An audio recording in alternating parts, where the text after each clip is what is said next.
जय भीम मित्रांनो, अगोदर हा व्हिडिओ बघा। जो यहाँ मूर्ति लगी है ना, ये हमें कभी मंजूर नहीं। हम मर जाएंगे, हम मिट जाएंगे, लेकिन ये यहाँ होने नहीं देंगे। हम अपना खून यहाँ बिछा देंगे, लेकिन ये नाइंसाफी नहीं, अपने इस्लाम के साथ नाइंसाफी नहीं होने देंगे।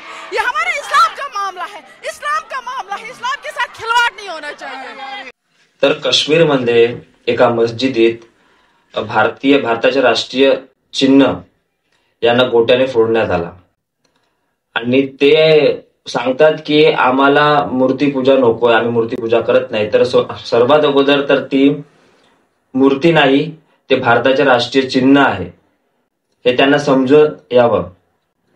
आणि कुठून ते चिन्ह काढणार तुम्ही जो मेहनत करता त्या नोटेवर सुद्धा अशोक चिन्ह, भारतीय राष्ट्रीय चिन्ह आहे, त्या नोटालाही फाडून द्या ना तुम्ही।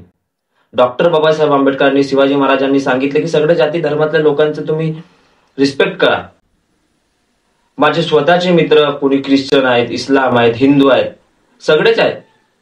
परंतु ह्या काश्मीर मधल्या काही मुसलमानांनी आपल्या मस्जिदीमध्ये अशोक स्तंभाला गोट्याने फोडलं। ही खूप मोठी शोकांतिका आहे।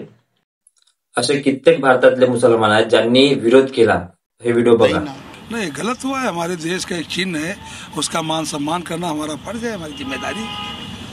उसका मान होना गलत है, दंडनीय अपराध है, उसको जो है दंड दिया जाए। अशोक का जो चिन्ह है वो अपना हिंदुस्तान का है, और भी ऐसी बहुत सारी चीज़ें हिंदुस्तान की, अगर उसके ऊपर कोई गलत टिप्पणी या कोई गलत चीज़ होती है या तोड़ा जाता है तो उसके लिए सरकार को इसके ऊपर कार्रवाई कठोर करना चाहिए।